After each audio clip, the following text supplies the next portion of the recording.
মসজিদে বসে বসে খালি তসবিহ টিপতে থাকো না, কাজের সময় কাজ করো। অফিস থেকে বলে আসছে জোহরের নামাজ পড়তে যাই, জোহরের নামাজ পড়িয়ে তারপর নফল পড়া শুরু করছে, এরপরে দোয়া দুরুদ পড়া শুরু করছে। 1 ঘন্টা অফিসের সময় নষ্ট করেছেন। ফরজ নামাজ সুন্নত নামাজ পড়তে যতটুকুন লাগবে এর থেকে বেশি সময় নিলে বেতন হালাল হবে না। আপনি মিথ্যা কথা বলে মিথ্যা ছুটি নিয়ে দিনের কাজ করতে পারেন না। আপনার রুজি হালাল হইতে হবে। আপনার নফল নামাজ পড়া দরকার, রাত পড়ে আছে, রাতের বেলা গিয়ে জনমের মতো নফল পড়েন, কে নিষেধ করবে? মনে থাকবে কথা? প্রিয় ভাই সব, হযরত ওমর ফারুক রাদিয়াল্লাহু তাআলা আনহু তিনি একবার মসজিদে নববীর মধ্যে দেখলেন ফজরের সময়, জোহরের সময় তিনি দেখলেন ফজরে যাদের দেখলাম এক জায়গায় বসা 5-7টা লোক, জোহরে তো তাদেরই দেখতেছি, আসরের সময় দেখলেন ওইখানে বসা, মাগরিবেও দেখলেন, এশায়ও দেখলেন। এশার নামাজের পর তিনি প্রশ্ন করলেন, তোমরা কারা? বলল যে আমরা হলাম দূরের থেকে আসছি, মসজিদে নববী শ্রেষ্ঠ মসজিদ, এখানে বসে বসে আল্লাহর জিকির আজগার করি। তো আল্লাহর জিকির আজগার করো, নামাজ পড়ো, খাও কি? কাজে কিছু লোক আছে ওরা মেহেরবানি করে রান্না করে আনিয়া আমাদের খাওয়াইয়া যায়। হযরত ওমর ফারুক রাদিয়াল্লাহু তাআলা আনহু বললেন, তাহলে তো তোমার চাইতে, তোমরা যে কয়জন এখানে বসে ইবাদত করো, তোমাদের চাইতে ওই ব্যক্তি অনেক উত্তম যে নিজে রুজি কামাই করে তোমাদের খাওয়ায় যায়, তোমরা তো অলস। শুনে রাখো, নামাজের সময় ছাড়া আগামীকাল এই জায়গায় যদি বসা দেখি, ব্যাট মারে বের করে দেবো মসজিদ নববী থেকে। ইসলাম কাজের প্রতি উদ্দীপনা দিয়েছে, ইসলাম কাজের ট্রেনিং দিয়েছে। সুবহানাল্লাহ বলে কাজ করো আর খাও, বসে বসে বাপের বোঝা হইও না। আমাদের দেশে বহু পোলাপান আছে বাপের হোটেলে খায় আর মসজিদে গিয়া ঘুমায়, খুব সহজ কাম। কেন এরকম করো বাবাজি? কয় চাকরি পাই না। আচ্ছা চাকরি পাও না, চাকরি তো আমাদের দেশে এক সোনার হরিণ, অথর্ব মন্ত্রীর অথর্ব ভাগ্না চাকরি হয়ে যায়, কিন্তু ফার্স্ট ক্লাস ফার্স্ট হয়েছে এমএতে, চাকরি হয় না। এটা দেশের কপাল, এটা দেশের দুর্ভাগ্য। কিন্তু চাকরি পাও নাই বলে বাপের ঘাড়ের বোঝা হয়ে থাকবা। বউতে তোমার ঘুম দেখা বউ একা একা কানবে, আল্লাহ কোন উল্লুকের সাথে বিয়ে হইল আমার, সারাদিন ঘুমায়। প্রিয় ভাই সব, চাকরি পান নাই তো অসুবিধা কি? আপনি বাসের ড্রাইভার হন, আপনি সিনেমাদান বেচেন, আপনি জমিন চাষ করেন, জমিন চাষ করা লজ্জা। এই পৃথিবীর প্রথম মানুষ আদম আলাইহিস সালাম জমিন চাষ করেছেন, ইদ্রিস আলাইহিস সালাম দর্জিগিরি করেছেন, দাউদ আলাইহিস সালাম কর্মকার হয়ে লোহা দিয়ে অস্ত্র তৈরি করেছেন, নবী করিম সাল্লাল্লাহু আলাইহি সাল্লাম ব্যবসা করেছেন। কাজী বেকার যুবকদেরকে বলতে চাই, বাপ আর শ্বশুরের বোঝা হয়ে থাকার মতো লজ্জার জিনিস আর কিছুই নাই।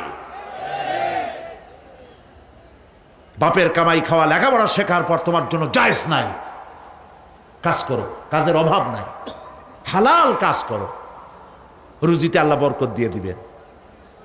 আমার দেশের জমিন এত ভালো, বলার আগেই কোন সুবহানাল্লাহ। সার মার লাগে না, যেখানে সেখানে লাঙ্গল শাবলের দরকার নাই। আঙ্গুল দিয়ে মাটি খুঁচিয়া ঘরের কোনায় আঙ্গুল দিয়ে মাটি খুঁচিয়া কদুর বিচি লাগাই দেন, 3 দিন পরে 2 পাতা, 6 দিন পর লতা, 10 দিন পর ফুল, 2 সপ্তাহের মাথায় কদু। সুবহানাল্লাহ। এই আল্লাহর দেওয়া এত সুন্দর কদু খাইয়া কয় সাদের লাউ বানাইলো বই রেখে, তো একটু আলহামদুলিল্লাহ কইল না। জমিন উর্বর।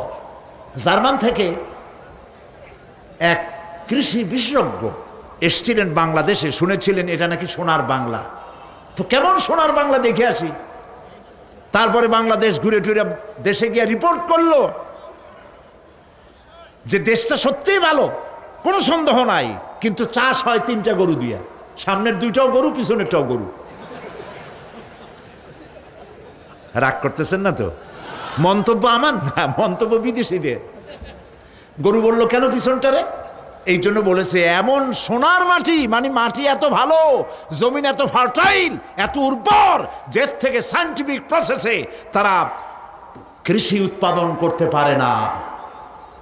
কারণ সব মূর্খ লোকেরাই চাষাবাদ করে, আর শিক্ষিত লোকেরা বসে থাকে কবে একটা শেয়ার পাবে, আর কলমের গুতা দিয়া গভর্নমেন্টের টাকা চুরি করবে।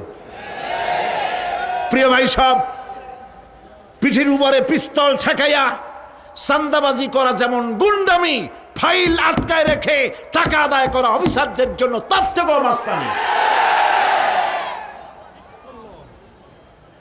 এই মাস্তানি থেকে শিক্ষিত লোকদেরকে বাঁচতে হবে। ভিক্ষুক দুই রকম, শিক্ষিত ভিক্ষুক, অশিক্ষিত ভিক্ষুক।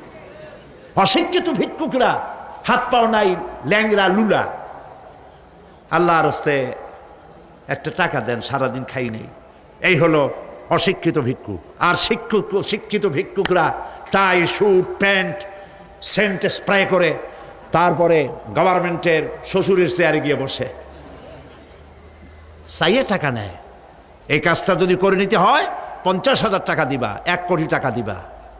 ভিক্ষুকের চাইতে কলঙ্ক,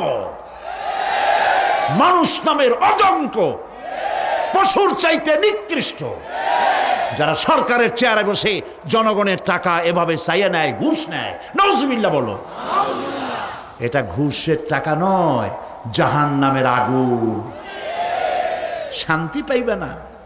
বেতন পাও 10,000 টাকা, কামাই করো 1 লাখ টাকা বা 50,000 টাকা, বরকত নাই, অশান্তি।